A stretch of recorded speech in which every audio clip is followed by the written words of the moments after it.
Greetings, everyone. Today is Tuesday, April 15th, 2025, and I have the reading for the collective. And as always, what does apply, you know what to do. Implement that internal wand so you could conjure and manifest for your highest and greatest good. Put forth that action. And whatever that doesn't apply, come back tomorrow on Wednesday. First card we have for today, the Prince of Pentacles. The Lovers in reverse. The Queen of Swords. And last but not least, the card that lies in the bottom of the deck. The Hermit in reverse. This looks like a continuation from yesterday's reading pertaining to you having to make that decision to pull away from a relationship or some form of a friendship. But in this case, it's honing in on the relationship, a counterpart or an ex-counterpart now, or soon to be. With this Prince of Pentacles and this Lover's card in reverse, you have found out some disturbing news. It came into the forefront. There's no unseeing it. Now you're in this space to where you have to make certain harsh decisions. This person wasn't being fully transparent and honest with you. They possibly were having some infidelity issues. And this is probably the first time you've heard it, or this is probably something that you've heard already. Now it's being seen by you directly, and there's no unseeing it now. Now you're faced with feeling betrayed. You're feeling like you can't trust anymore, let alone everyone else outside of a relationship. You feel like you cannot trust anybody. You felt that there were friends of yours possibly that knew about this, and they weren't telling you anything. Could have been out of spite, or this could have been a situation where they felt like they didn't want to be involved in that. Now you feel like, at this point, what do I do? I don't know who to trust anymore, not even my own friends. So now I feel like I have to put myself in a box with this Hermit card. Now I feel like I have to put myself in this ironclad where nothing can enter or leave. And that's not the way to live. No one is worth you cocooning yourself for the rest of your life, all because of someone's poor decisions and their deception based on them stepping out on a relationship.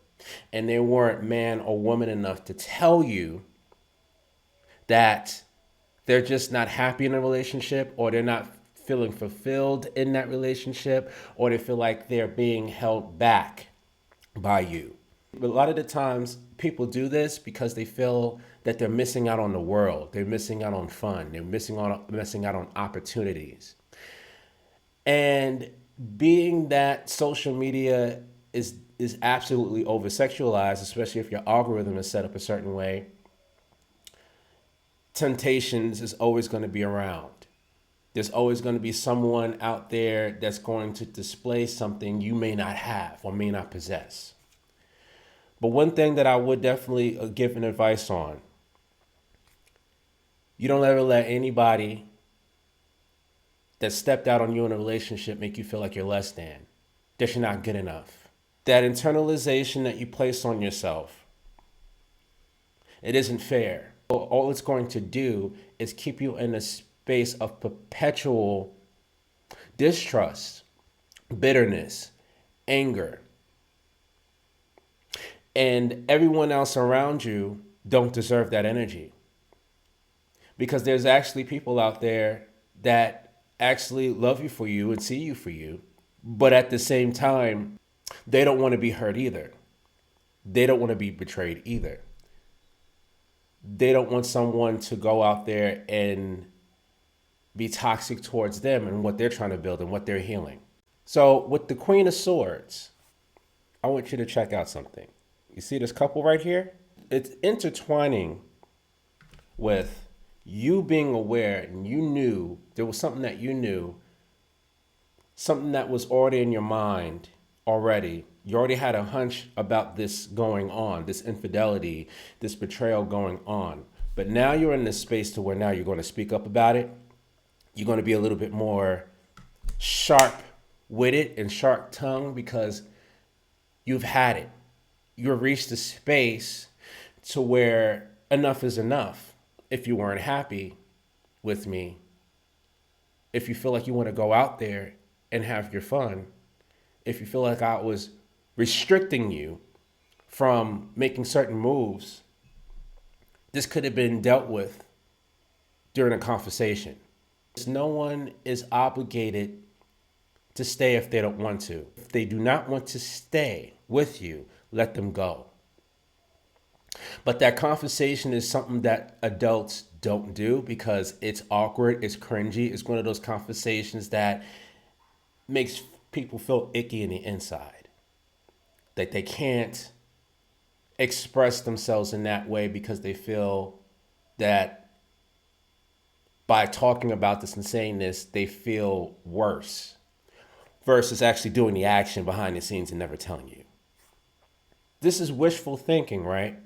You want them to have this conversation with you so that you could properly close the doors, if you will. Since now you've had to find out in this way, now is the time for you to heal. It is time for you to heal. It is time for you to let go of the past betrayal pertaining to your partner. You have to mean what you say and say what you mean. And stand firmly in that because you're no fool. Don't allow yourself to miss out on life and recluse yourself and keep yourself in a mental and emotional prison because of one person's faulty mistake or someone's faulty decisions. Now is the time for you to pour back into yourself. Be so healed and your cup so filled by your own energy and your own powers that others out there recognize it and they know not to fuck that shit up. They know how to value you. They know how to handle you. They know how to speak to you. They know how to deal with you. And that's going to be conducive as far as future relationships or friendships in the future.